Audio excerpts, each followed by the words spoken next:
It's time for the Kim Hammer Show, where you'll learn how your state government affects you, your family, and community. Here's Kim Hammer.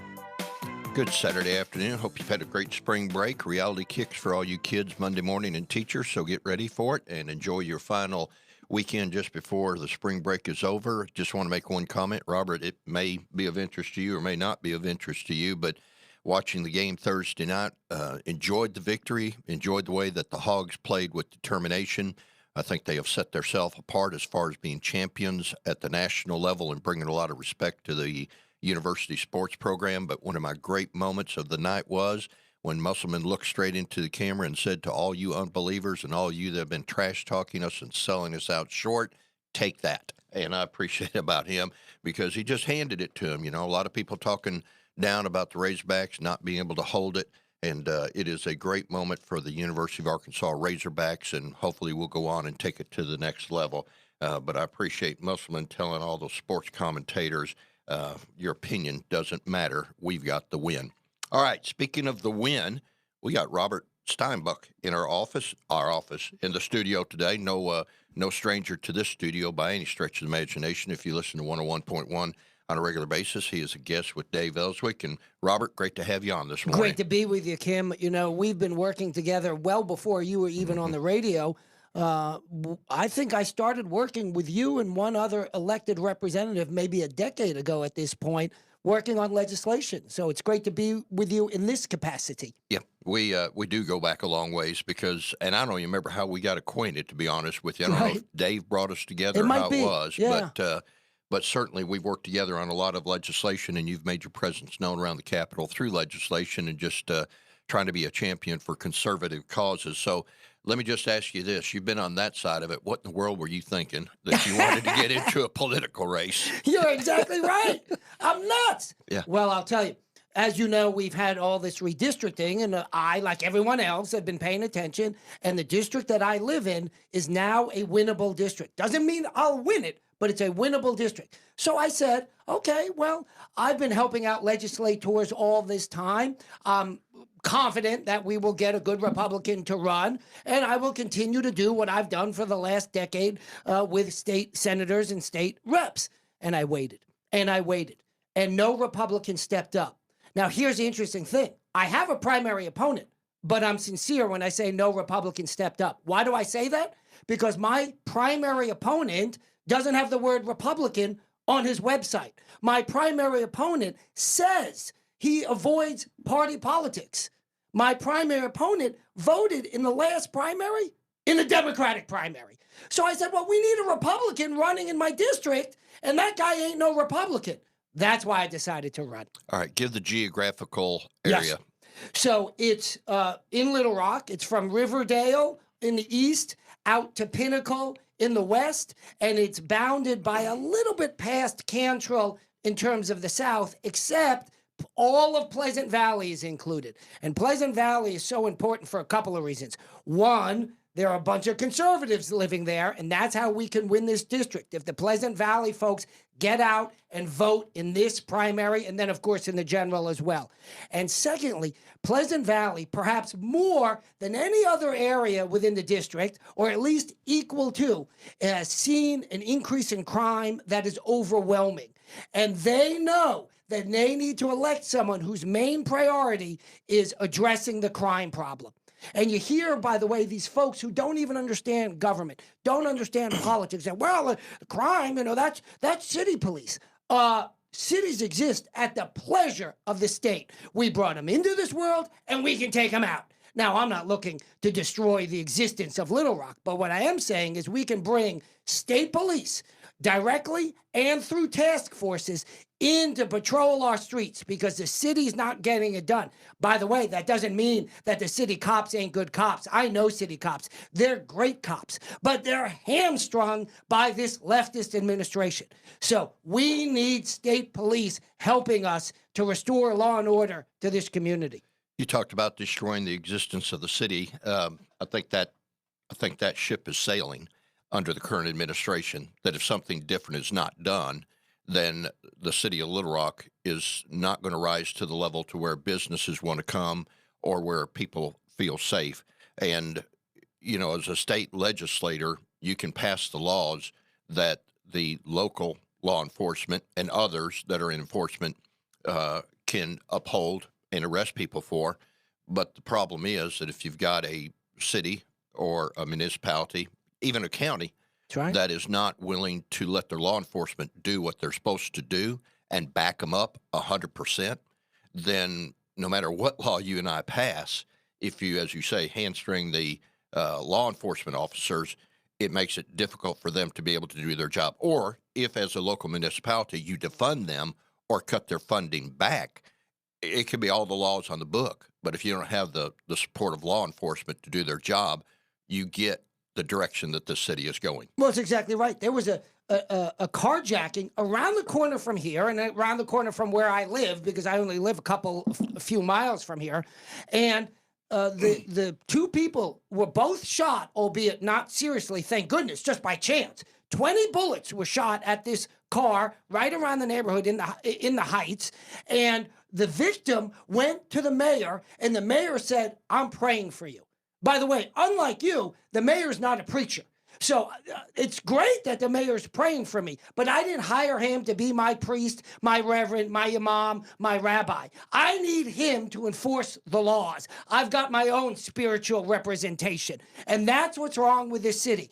They are not taking crime seriously because this mayor, or as I like to call him, King Scott, is pandering to the far left. And it's remarkable, somehow the far left has gotten in bed with pro-crime. It's beyond me. So that's why, if I'm elected as state rep, I will bring state police into this area.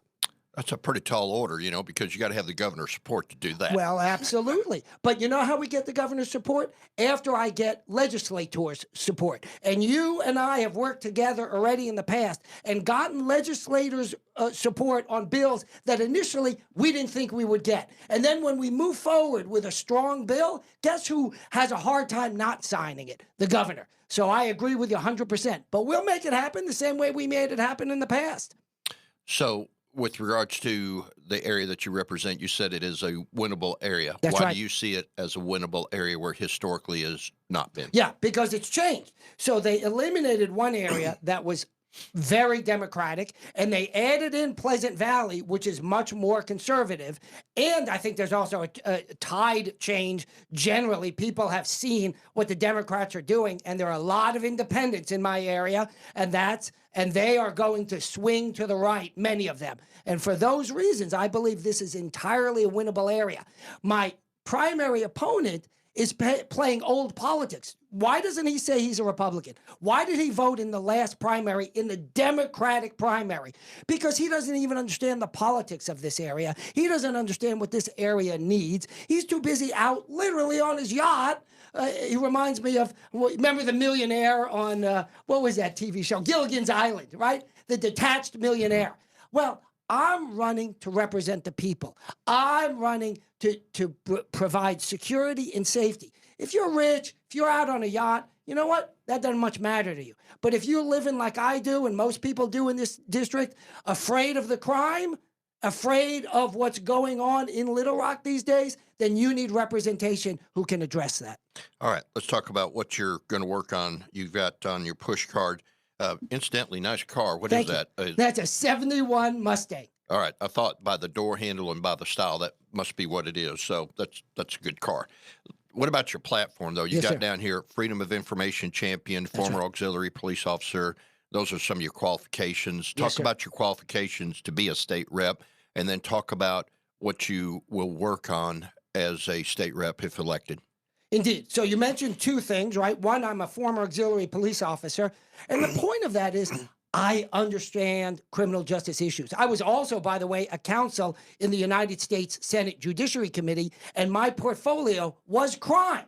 So I've got some experience in this. My primary opponent, he's a drug rep. So you decide, are you for big pharma or are you for someone who understands criminal justice issues? So my number one priority, criminal justice, safety and security, but also Freedom of Information Act. As you know, I'm the author of the treatise, of the book that explains the Arkansas Freedom of Information Act. I've worked with you on Freedom of Information Act legislation because we understand that for government to be responsive to the people, it must be transparent. There's an inherent desire by government bureaucrats to keep things secret. And so we fight every day to ensure that the attacks on the Freedom of Information Act, and there are every legislative session, by the way, are held back, and the flip side, that we improve the Freedom of Information Act to make it stronger, more pro-transparency. I worked with Jason Rapert, amongst many others, you as well, of course, as I just mentioned, to improve the Freedom of Information Act. So the more we keep government responsive, the more it works for the people. And to be fair, this is not a right or left issue. It's a right or wrong issue. If you're pro-transparency, you're on the right side. If you're against transparency, you're on the wrong side. Let me ask you about a situation. You've got some individuals out there that use the FOI for purposes, I would say, less than what we want to protect, and that is honest, transparent visibility of whatever happens in an elected official position, in a committee meeting, whatever. But there are those out there that are intentionally using the laws to bog down the system and in a unnecessary way making requests under the FOI that, in my opinion, honestly are unreasonable, but they're doing it just to be a burden to that, whether it's law enforcement, school, or whatever.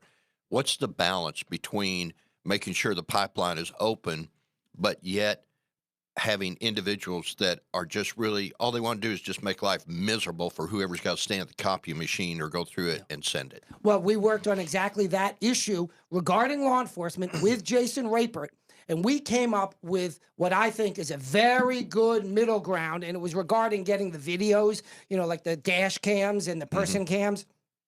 And we came up with a very good middle ground to address exactly that issue. So I think it's an entirely addressable issue. Here's the flip side. I made a Freedom of Information Act request of the city of Little Rock. I think it's going on a month now. I haven't seen one lick of paper. They've ignored my responses. Tom Carpenter responded when I said, what's going on? Because Tom Carpenter understands the law, albeit when it comes to Freedom of Information Act. He doesn't understand it, or at least he's fighting against it when it comes to carrying guns in City Hall pursuant to a concealed carry license. But when it comes to Freedom of Information Act, he at least understands what's going on and the power of it. But the city itself, a month later, hasn't produced a lick of documents. So I'm getting ready to file a lawsuit against the city of Little Rock because this is the problem, and it is the bigger problem between the two. That notwithstanding, like I said, I worked on a bill that's now a law with Jason Rapert that struck a perfect balance, and we did it there, and we'll continue to do it. Shrinking government and lowering taxes. That's Those right. are, you know, when I first ran for office, I used those statements. Right. Some would refer to them as cliches. Right. That, you know, it's music to the ears of the That's voters. Right. That's right. But the reality is, when you get to the Capitol, you got to do the hard work in order to make it balance. You want That's lower right. taxes, but you don't want to end up like Nebraska or whatever state it was there.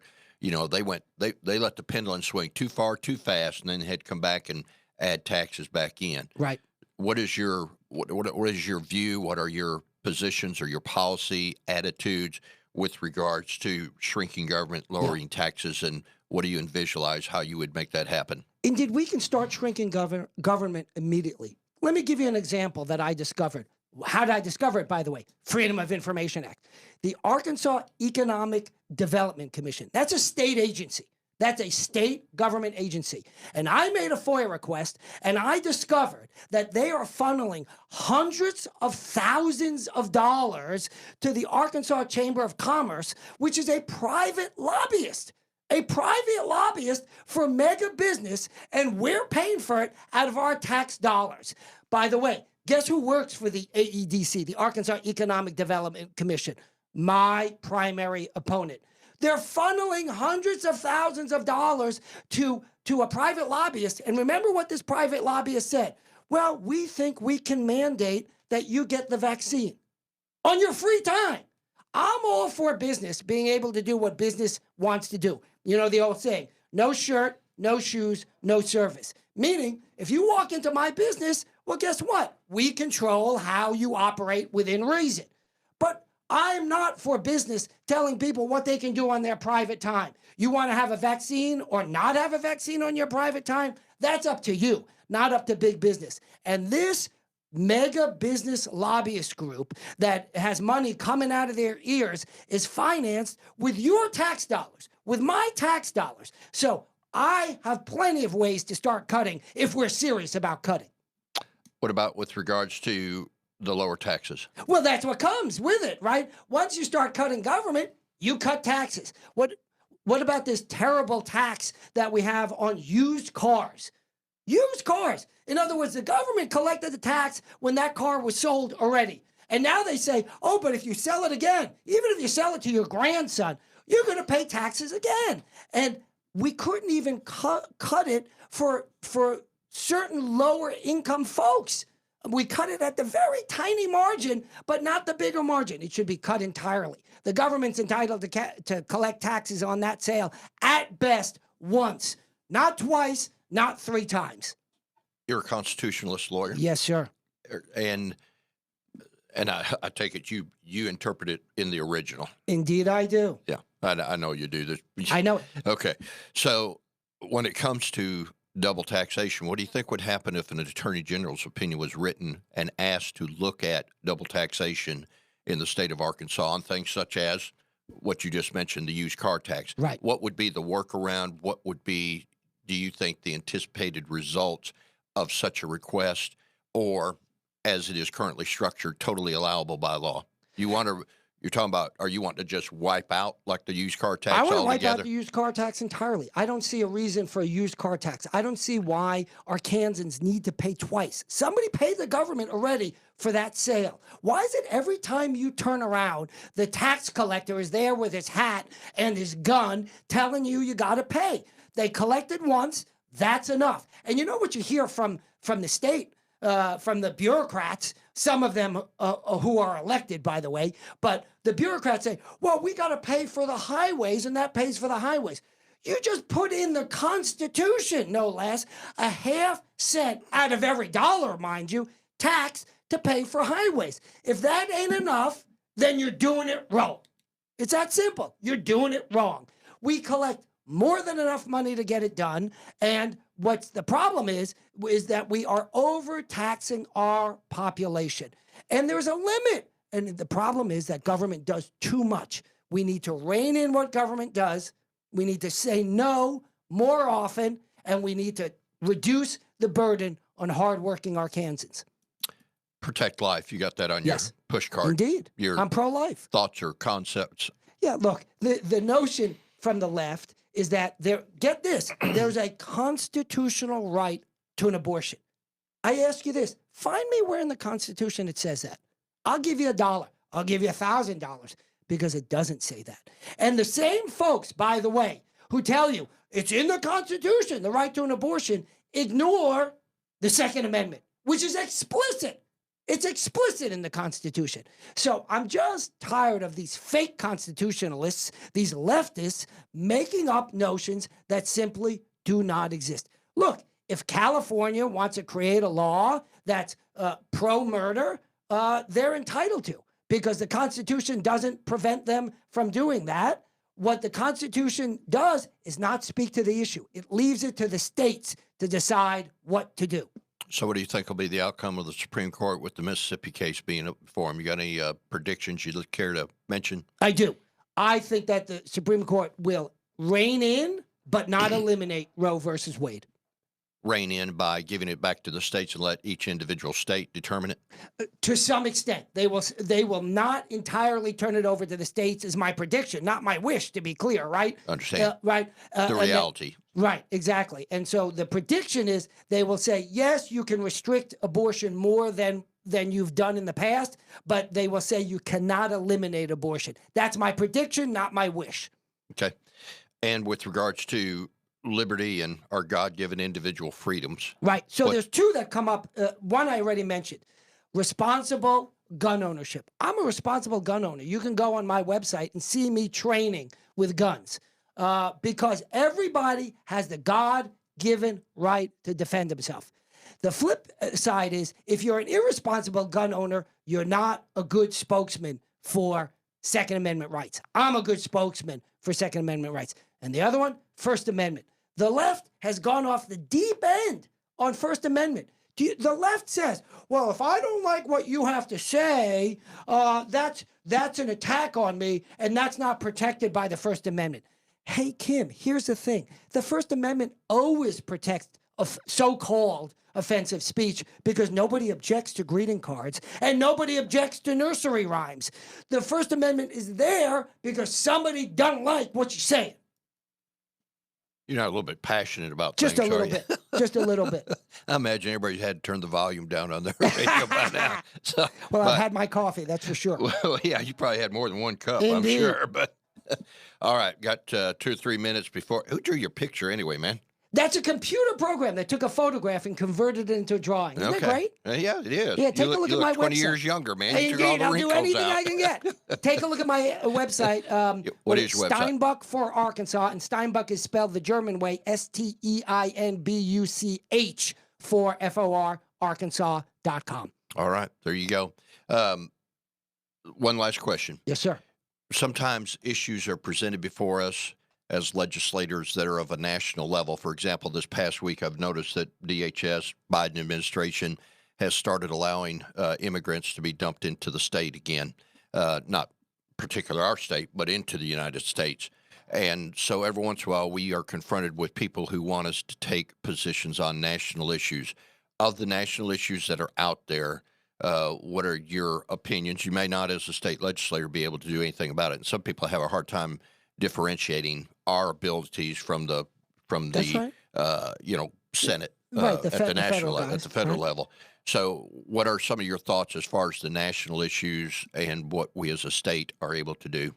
Yeah, it's a great question because, of course, elected officials and non-elected officials have opinions regarding national and international issues, even if they can't affect them directly.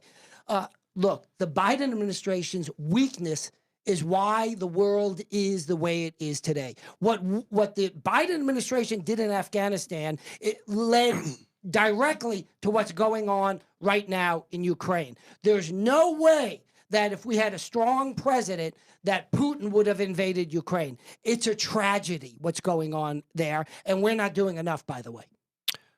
No, and I think it'll be interesting to see before it's all said and done, especially if China gets involved. That's right. I mean, we all know China's already involved. It's just not been identified yet. That's right. You would never convince me differently that China is not involved because guaranteed that's their world they live in. That's with their everything MO. else they're doing. Yeah. Yeah. So you know that they're already involved in it. I think the next level that'll kick up is if they use the chemical weapons. Then our reaction to that, the world's reaction to that, and somewhere along the lines, the sanctions certainly, I think, probably came about a month too late. If they would have initiated them sooner, Putin would have had the financial resources to send the troops in. But that's the price of voting wrong, is when you get weak leadership that does not allow the world to live in peace because they choose a president or other elected officials that aren't willing to stand strong. That's exactly right. So that's exactly right. You get what you vote for. So, all right. Anything else you want to say? Elections have consequences. Every day. Every single day. Yep. And speaking of election, I got 1 minute. Speaking of election, what about election integrity? Your perception or your view? Well, don't you love this? The left says, you need to register your guns. You need to register if you want to buy a gun. You need to give fingerprints if you want to buy a gun. But to show a driver's license to vote, that's an affront, because there's some guy living in a cave somewhere in Nebraska who doesn't have any identification, but apparently walks barefoot uphill both directions to vote, and his vote is going to be interfered with. It's nonsense. You need to show who you are if you're going to vote.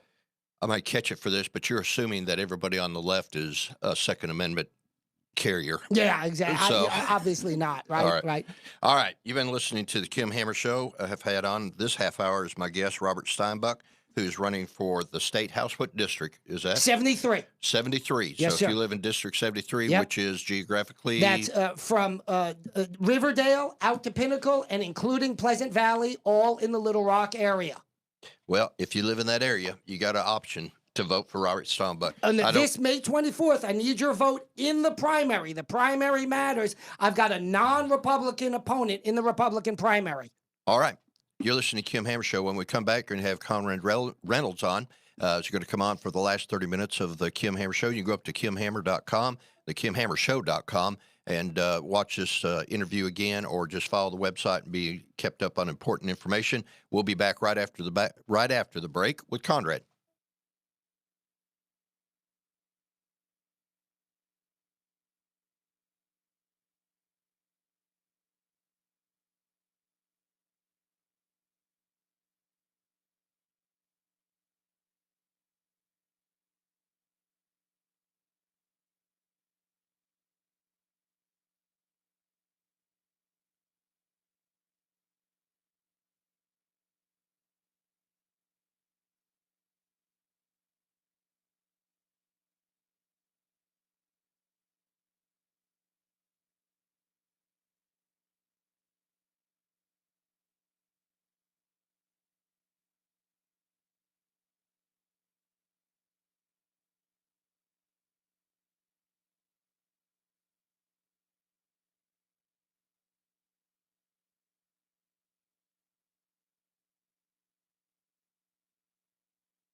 Welcome back to the Kim Hammer Show. Hope you're having a great Saturday, the last weekend before the spring break is over. So hope you get everything you need to do done before you go back to work Monday or go back to school Monday. You're listening to the Kim Hammer Show, which you can follow on Kim Hammer, the KimHammerShow.com. And you can watch a replay of this program today, or you can share it, and you can be kept up to date with some things that you might find of interest as they relate to Arkansans and how things affect Arkansans. On the second half of the Kim Hammer Show today, we have Conrad Reynolds, who's running for Congress. Conrad, thanks for coming in and joining me here on the Kim Hammer Show. Well, thanks for having me. This is great. Yeah, glad to have you. So let's just start off with any personal information you want to share with the folks that have not heard about you or don't know about you, anything, your family or your background, anything that you want them to know. Well, basically, I grew up here in Arkansas, and my dad was an Arkansas state policeman. Moved around quite a bit, lived in Ozark, Bentonville, Batesville. I guess my claim to fame in Batesville is Mark Martin was a year older than me, and I bought his Trans Am for my senior year car. You still got it? And I wish I did. Oh, I bet you wish you did. Yeah. It was a white Trans Am with a blue bird and 454. Oh, it was great. It was a great car, but I had to sell it in order to go to college, and couldn't afford the 8 miles a gallon that was getting with it. Yeah. So, but anyway, I sold that, went to UCA, and then, of course, went into the military, and spent almost 30 years in the Army, and retired as a full colonel, and I was an Army intelligence officer. And I loved every minute of it. It was great. After I served, I retired, came back to Arkansas. I have 4 children. I'm married. I'm a Christian. I got 4 children. 2 of my older children live in D.C. My son's a D.C. policeman. Oh, wow. And God bless him. Followed in his grandfather's steps. My dad was an Arkansas state policeman, as I said, but a criminal investigator, and so that's what my son does up in D.C. And my daughter works up at the NSA, the National Security Agency. And then down here, I've got 2 younger ones. I got a 13 and 12-year-old, and they just do what kids do: go to school, play soccer, swim. So keep dad running and mom. Keep dad and mom running, and so we have just a great time with them. But I live in Conway. I love it. I'm in the 2nd District. I run a little consulting company. That's what I did after I retired. And I do all of the vacation spots. That's where I go, like Afghanistan and Iraq and all the other places. And I spent where all the cruise ships go. That's right. I spent almost 5 years, close to 5 years in Afghanistan. Okay. And so I knew that country well. But anyway, that's what I do, and then do consulting mostly. But now I'm back, and I'm running for Congress. And there's a lot of reasons for that, and I'm sure we'll get into it. But I want people to know they're going to have a voice in Congress when I get there. Okay. Speaking of voice, we just had Robert Steinbuch on. You are about 5 octaves lower than he is, so my hearing is still coming back. So okay, all right. Yeah. let's just talk about some of the core values. You know, the traditional Republican, this is what we stand for stuff. Let's go down the line. Okay, So pro-life. all right, pro-life. What's your idea of pro-life, and to what extent is pro-life, and especially in view of the fact that the Supreme Court is going to be passing down a ruling, you know, hopefully sometime this summer with the Mississippi law, and Right. you know, Well, you got states out there doing all sorts of things all over the place. Uh, So it really is, and so we're in a new era. But I agree with what Ronald Reagan said, and I agree with Donald Trump, both of them, who said that abortion should only be in very rare instances where it's rape, incest, and the life of the mother. The Family Council position, and that's where I stand on that. okay, the with regards to Second Amendment. Let me see here. I've been endorsed by the gun owners of Arkansas. I got an A rating from the gun owners of America, and I've been a lifetime NRA member for forever. It seems like. No, I'm Second Amendment all the way. We can never allow that right to be stripped in any way by the federal government. So, I wonder how things would be different in Ukraine. oh, it'd be a lot different. I can assure you. Yeah. And we can talk about Ukraine, but what people need to know is our country right now is under attack by the left, and it's a war to them. And we've got a lot of people in Congress right now, particularly Republicans, who simply don't get it. They don't understand, and that's why I say I'm a rhino remover, not as a derogatory thing. It's to like wake people up. We had an opportunity, and I'm going to talk about this because it's important. We had an opportunity in 2017 and 18 really to make a big difference. If you remember, all the Republicans said, just give us the House, just give us the Senate, and we're going to have a Republican president, because they thought it was going to be Jeb Bush, and we're going to be able to do things. Well, they didn't realize it was going to be Donald Trump. And Donald Trump called their bluff and said, okay, let's fix the southern border. Let's do things. Let's do it. Go ahead and send me a bill. We're going to get that. Give me the money. We're going to build a wall. Guess what? They couldn't give him the money. Okay, he called their bluff and they couldn't do it. And they got him some, but he took most of the money out of the Defense Department. Then they sued on that. That was one. The second thing is get rid of Obamacare. Well, we had an opportunity to do that, but the rhinos, and John McCain was one of them. He turned at the last minute. But they all knew that. Nobody wanted to fix the border. Nobody really wanted to fix Obamacare. There was just a lot of bluster. And what we found out now is the people that are the biggest obstacles to getting what we want accomplished are the rhinos, the people who turn their back on the people that they represent. The talk about the national level with your background, Right. because as a congressman, you would be in a position, you would have some influence. You know, ultimately, you got to work the chain, the president on down. Right. As a congressman and seeing what's going on in Ukraine, looking at Iran and the nuclear deal that's being made over there, unfortunately, everything that Trump moved us forward, they are now not only taking us back, they're taking us further back than where we were It's before. unbelievable. It's unbelievable. I tell you, just on a side note, I don't know, you mentioned being a Christian a while ago.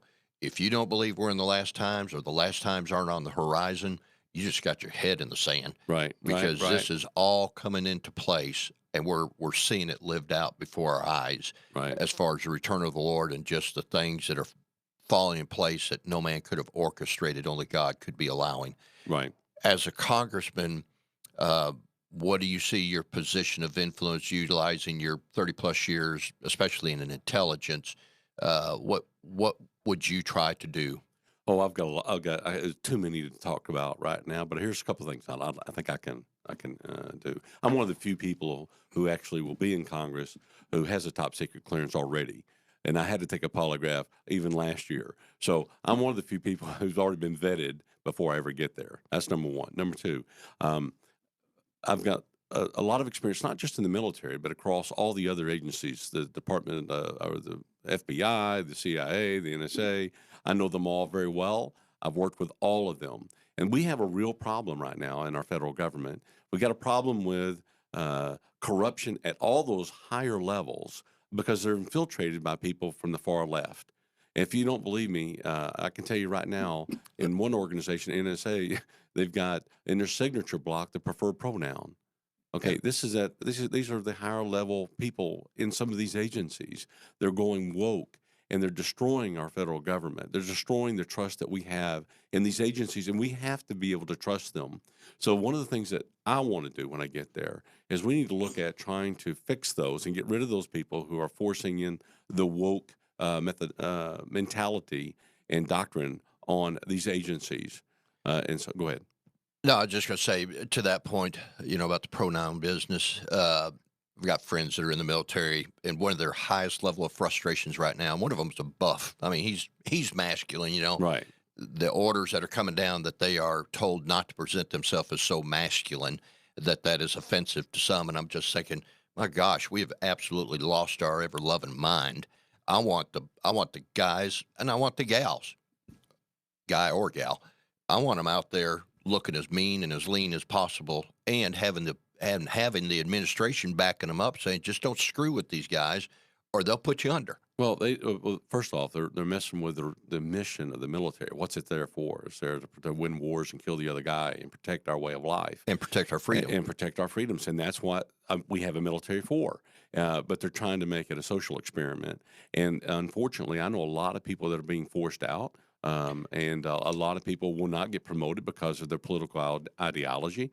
We can fix this. This is not a hard thing to do. We can fix it. But that's one, the military. The FBI, who trusts the military, the FBI anymore, right? Who would sit down with an FBI agent today without an attorney just for an interview? Mm-hmm. Okay, most people say, hey, we got a problem here and we got to fix it. Well, I'm going to say this. I got a couple FBI friends. Right. I trust them, but the problem is they can't do only what they're allowed to do. And that old culture that is in there, along with the new culture that the Biden administration has put people like them in a very awkward position. Oh, yeah. I know. I got a lot of really good friends of mine that are FBI agents as well. I mean, I've worked with them for 30 years.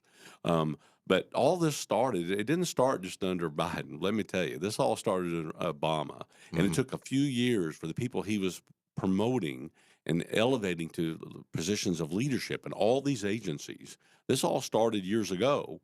And so now they're in positions to make decisions, and it's hard to fire them. It's hard to get rid of them. But that's one of the things that we're going to have to do. And in some cases, we're not going to be able to fire them. We're just going to have to wait until they retire out.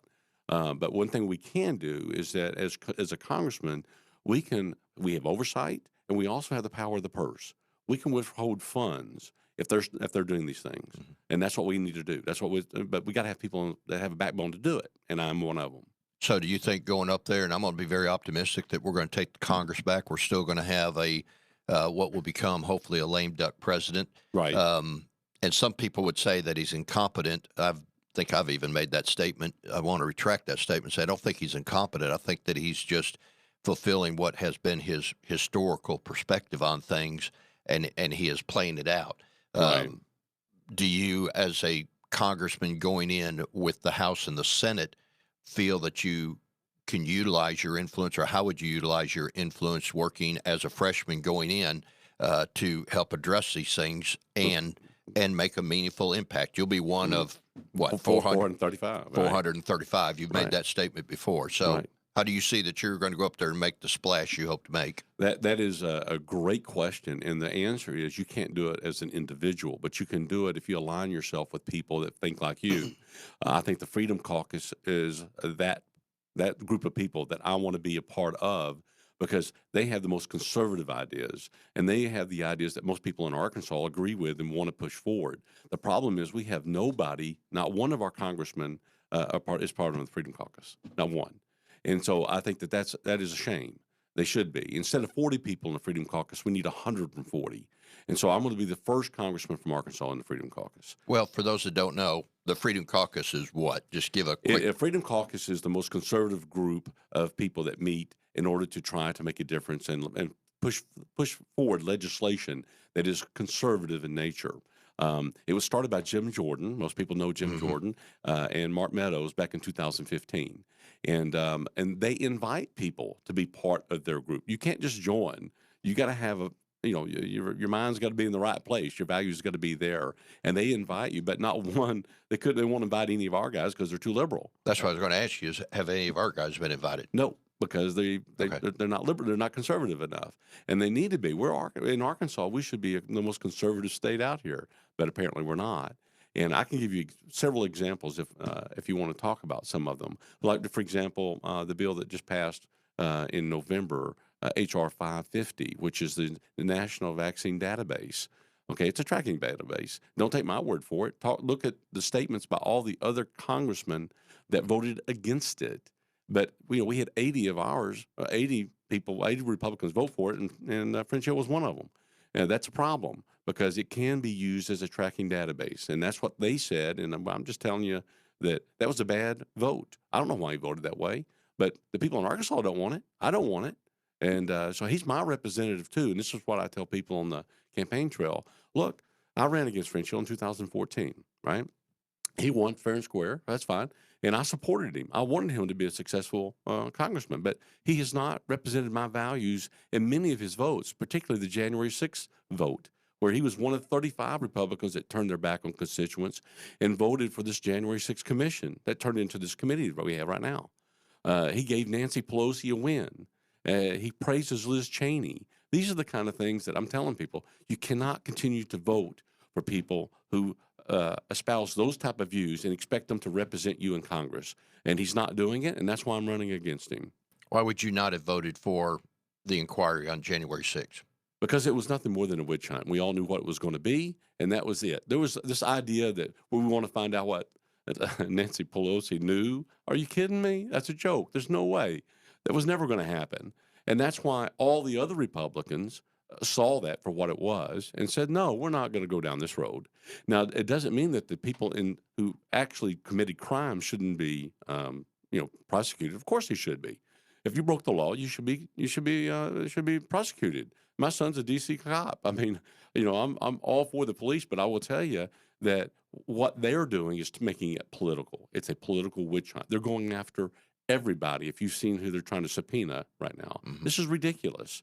And yet they just want to drag this thing out as long as they can so that it makes some kind of impact on the elections of later this year. That's what it's all about. I think it's going to make an impact, but I don't think it's going to make the impact they want. Well, I don't think so either. Yeah, I think that we're gonna see a roll of red come in this fall. And there's no question. But we got to have we got to have people that are elected to Congress that are conservatives, not just Republicans. I don't want a rhino anymore because, look, I think you could agree with me that in 2024, we're going to have a Republican president. It's going to be elected in November 2024. I pray to God we do, or we are in trouble. Right. So it's either going to be Trump, More trouble. Maybe it'll be Trump, or it may be DeSantis, whoever's running. But that president will have only 2 years, 2025 and 2026, in order to pass legislation that really, truly will make a difference for conservatives. 2 years. That's it. If we don't have the right people in Congress who will support the America First agenda, then we're not going to get it. It'll be just like 17 and 18. And they'll blame it on somebody who's retiring, or they'll blame it on somebody. That's what they'll do. And then they won't pass. So I'm telling people right now, wake up. The primary is important. That's where you can really make a difference. So on May 24th of this year, you've got to get up and go vote. My name is Colonel Conrad Reynolds, and I want your vote because that's how we're going to make a difference.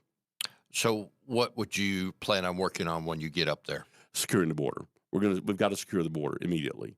We just got to. But how are you going to be able to do that if you don't have a president that is, of the same minded? Well, again, you got funding. That's your ability to pull funding for certain things to make the president do what he needs to do. That's number one. Yeah, I agree. It's not going to be the easiest thing to do, but that's what we should. That's what we're going to have to stand on our principles and say, look, as many people that we can get together, in the Republican caucus and say we've got to try to force the hand of this president, and the only way we're going to be able to do it in Congress is through finance, the funding, the purse. Well, from a political point of view, too, if you go up there and you force his hand and he does not go along with it going into the next election cycle, it will position us to be able to have something to hold up to say we tried and we, were with resistance by a president. And do we want to continue his presidency, or do you want to continue a presidency that's going to be just like him moving forward? Well, I think this. I think that we ought to be looking at impeachment. I think that that's something that we ought to be looking at seriously. There's enough there right now. Him just not upholding the laws of America and securing our border, allowing so many people to flow in, allowing the drugs to flow in that we have right now. We got a fentanyl problem that Oh my is gosh. outrageous, and for him he's not upholding the laws of the land, and we ought to make him held accountable for that. And I think we can. When we have a Republican Congress, I think we're going to be able to do that. I'd love to look at impeachment of this president and the vice president. Neither one of them have done their job. They just haven't. They haven't protected the American people. So, and I'm all for, of course, I say this in jest, but I'm all for voting for President Trump to be the speaker, and then he'll be third in line. How about that? You heard it here. That's Maybe right. not first, but you heard it here anyway. I bet you just didn't walk in here and think that one up. But anyway, what are some other critical areas you want to work on when you get up there besides securing the border? Well, I think that the national security apparatus is broken right now. People don't trust what's being said by our national intelligence agencies. They don't trust the HIPC, which is the House Intelligence Committee there, or the SISI, the Senate Intelligence Committee. I would like to be part of the House Intel Committee, but here's what I want to do. Why aren't those people, why aren't the congressmen who sit on that subject to a polygraph? Everybody else is. Why aren't there staff? We wouldn't have a Swalwell sitting on that right now. We would not have him with his affair with Feng Feng, right, the Chinese spy, if he had to go through a polygraph. I'm positive of it. So these are we need to get people on those committees who really and truly understand the intel world. So let me ask you, just Yeah. you know, with your clearance that you have, you would be, you know, if you were a congressman, you have the clearance that you already have, the highest level. Right. You've got 30 years of experience in that area. What could they not stop you from doing as a congressman just by the fact that you've got those clearances? And if they tried to stonewall you as a congressman, could you use your other areas to see things, get access to things that maybe another congressman couldn't get hold I of? don't think so. I mean, they have pretty free access if they're on the Intel Committee to just about anything they want to read. But the problem, Could you not use the clearance that you have already to access that? no, if you no, didn't get on that need committee? You have a need to know. You have Okay. a need to know aspect as well throughout the military. So just because you got the clearance, and just because you got to have a need to know the information that you're seeking. But on that committee, you have access to just about everything, to my understanding, Mhm. and we're giving it to people that we can't trust. That's the problem. Okay, in their staffs. And I think that we need to change that. That needs to be looked at and fixed. I'm one of the few people that understand that. Most people don't. You know, if you're a businessman like Trump or somebody else, you don't really have a clue how the intel world works. And I do. So I think that I'm going to be a big asset to whoever the incoming president will be. I think your point is well taken, that why are we giving intel to people? And the question is, could they pass the test? And if they couldn't pass the test, do we really trust them to give them the information just because they're congressmen? Because not all congressmen are trustworthy. Well, I mean, absolutely. You can look at it, and I will tell you, you know, that's what I think. I think that we need to withhold information from people that we simply can't trust. And it's hard, and it's not just the congressmen; it's also their staffs. Their staff have access as well. Allowable by Constitution, though? You and I may disagree with that, but allowable by Constitution that they have access to that in spite of maybe their flawed background? Well, that's the way our system works, unfortunately, you know, and you can't do anything about that. I mean, Nancy Pelosi has access to all kinds of information. I don't trust her as far as I can throw her. How about you? No. You know, but there's a couple other things. Before we go, term limits. Mhm. I'm a big believer in term limits. I'm the only one that signed the term limits pledge. I think people need to understand that. Okay. I'm the only one in the Arkansas that's running right now that decided, because I think it's important. At some point, we've got to get rid of career politicians that stay in there forever. You know, French Hill said back in 2014 that the problem with Congress is Republicans or who stay too long and spend too much. Well, you know, when he got in, he said he was going to reduce the debt. The debt was about not quite 17 trillion. Now it's what? Over 30 trillion? So he spent over 30, you know, since he's been there, we've almost doubled the debt that we currently have. He's voted just about every time. I think one or two he didn't. Every time he's voted to raise the debt limit. And then they say, look, if we don't raise the debt limit, guess what? We're going to have to default on all the spending that we passed. Well, that's a problem. And so I think he meets his own definition of who needs to go. He's been there 8 years, and he spent over $13 trillion, but it's more in debt. What's your 13 idea of trillion. term limits as far as length of service? I Oh, know. well, the pledge that I signed is one that's been going around for a long time, actually, since the 90s. And they've got a lot of people who've signed it, but not enough. But it's 3 terms as a House member and 2 terms as a senator.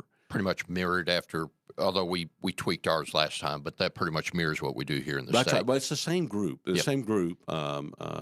Harvey, was Mr. Rich is the guy that actually was pushing that, and they go to each of the states, and Arkansas was one of the first to do that. And I think that that's important, and I think that people need to realize we've got to get rid of the career politicians. I think that will reduce the ability of the special interest to have so much power like they have right now. Got about 2 minutes left. What do you want to share? I Open. also want a balanced budget. I want a balanced budget. And if we don't have just about all 48 states have some type of balanced budget. I think we need to do that. Okay, I've got to share one thing. Sure. I got to make sure that I get this in. On the 29th of April, I know y'all were talking about election integrity, and it's very, very important to me.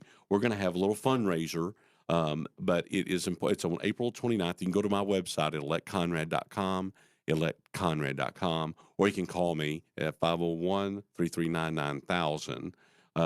But we're selling tickets online. You can go there, or Facebook. It's at Colonel Conrad Reynolds, but it's for a couple of hours, and it's on North Shackelford. But I'm going to bring in Mark Finchin. I don't know if you know who Mark is, but he's running for the Secretary of State in Arizona. Yeah. He's a representative there. He's going to come, and also I'm bringing in Clint Lancaster, who's working on the Wisconsin. the fraud in He's Wisconsin. been on the show several times. Right. So we're going to have a little town hall talking about what really happened in Arizona, what really happened in Wisconsin. Oh, man, I tell you what, you brought in the right guy. Right. Need to go back and listen to my show a couple of weeks ago. I had him on and the justice from up there in Wisconsin, and you know, they identified what the problems are. If you don't think something was going on, you need to listen to that show. You'll be convinced and know the evidence is there that something was going on. It's all there. Yep.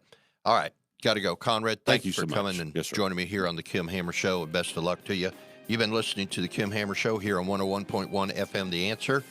Guests today were Robert Steinbuch, followed by Conrad Reynolds, running for Congress. You can go up to my website at thekimhammershow.com and get a replay of this, or share it if you would, and keep up with other information that is valuable to Arkansans. Thank you for joining me here today, and we'll see you next Saturday with some other interesting guest.